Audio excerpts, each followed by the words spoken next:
Why is Russiagate's origin story redacted? In a parting gesture of defiance, the FBI releases a long-awaited document, blotting most of it out. Journalist Aaron Mate explains why the Bureau's FOIA follies matter. On January 11, 2019, at the peak of Russiagate mania and months before the release of Special Counsel Robert Mueller's deflating report, the New York Times for the first time made public a remarkable fact. An FBI-opened inquiry into whether Trump was secretly working on behalf of Russia. A trio of Times reporters revealed that in the days after Donald Trump's May 2017 firing of FBI Director James Comey, the Bureau began investigating whether he had been working on behalf of Russia. The country first learned the FBI was investigating any links between individuals associated with the Trump campaign and the Russian government when Comey testified in Congress in March 2017. Comey was then referring to the FBI's much ballyhooed Crossfire hurricane probe, which was opened in July 2016 and targeted the likes of George Papadopoulos and Carter Page. This second FBI probe disclosed by the Times in 2019 carried far more explosive implications, making its delayed disclosure unusual. It's one thing for the FBI to investigate possible links between foreigners and a presidential campaign. It's another for Deputy Director of the FBI, Andrew McCabe, to open an investigation into whether a sitting president, i.e., his boss, is working on behalf of Russia. Imagine even opening this investigation up on just your average Joe, says Aaron Mate of Real Clear Investigations.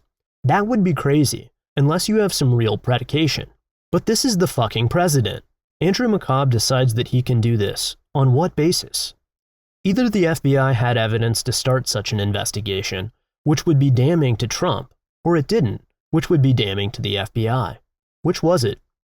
The 2019 Times story suggested the FBI probe was begun in part to determine if Trump's firing of Mr. Comey constituted obstruction of justice. Beyond that, details were scant. And once the new investigation was folded into Robert Mueller's inquiry, the reasons for its opening disappeared into the proverbial dustbin of history. Even when Special Counsel John Durham issued his report on the FBI and Crossfire Hurricane, he made just one mention of this second investigation, saying it was beyond his purview. We also have not interpreted the order as directing us to consider the handling of the investigation into President Trump opened by the FBI on May 16, 2017.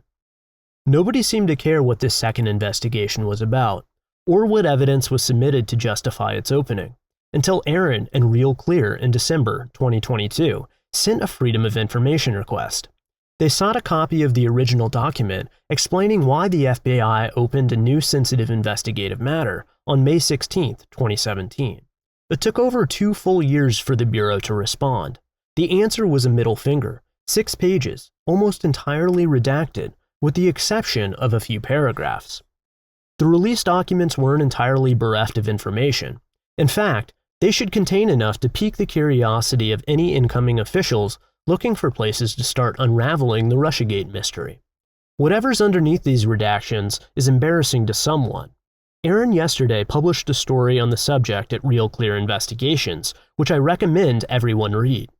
This document is one of a series of Russiagate-related revelations about to hit the public. The memo is included below. Apart from the fact it names former FBI counsel James Baker and counterintelligence chief Bill Priestap at the top, the most interesting section is probably this passage. The FBI is opening, redacted, based on an articulable factual basis that reasonably indicates that President Donald Trump may be or has been, wittingly or unwittingly, involved in activities for or on behalf of the Russian government, which may constitute violations of federal criminal law or threats to the national security of the United States. If your first thought is, how can a person unwittingly be involved in activities on behalf of Russia that may constitute violations of criminal law? You're not alone. I reached out to multiple lawyers with experience working on the Hill to ask how one betrays the country criminally without intent. One sent back a shrug emoji, while another said this was the problem with the new generation of broad national security probes. The FBI often does investigations that are not tethered to or bound by criminal law. Unwittingly, without his knowledge, He's being manipulated by the Kremlin, laughs Mate. It's unbelievable. McCabe, now an author and sometimes contributor to CNN, said in 2019 that Trump's own words prompted the investigation. Aaron attempted to reach him for his Real Clear story, but he did not respond.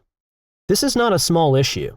The FBI opening an investigation into a presidential candidate on the thinnest of pretexts, then continuing it despite repeated dead ends, then leaking word of an active investigation despite a total lack of results, and finally opening a second probe into a sitting president after their director was fired, all speak to a law enforcement agency that was coloring way outside its lines, involving itself in unprecedented political interference.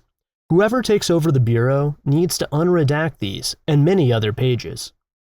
It's nuts, says Mate.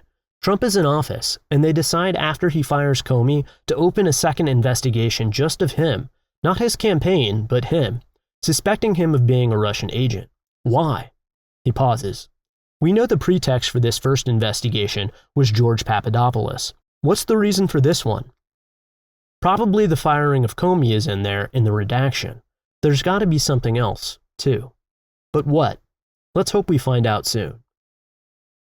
Thanks for listening to the audio version of this article. For more, visit racket.news.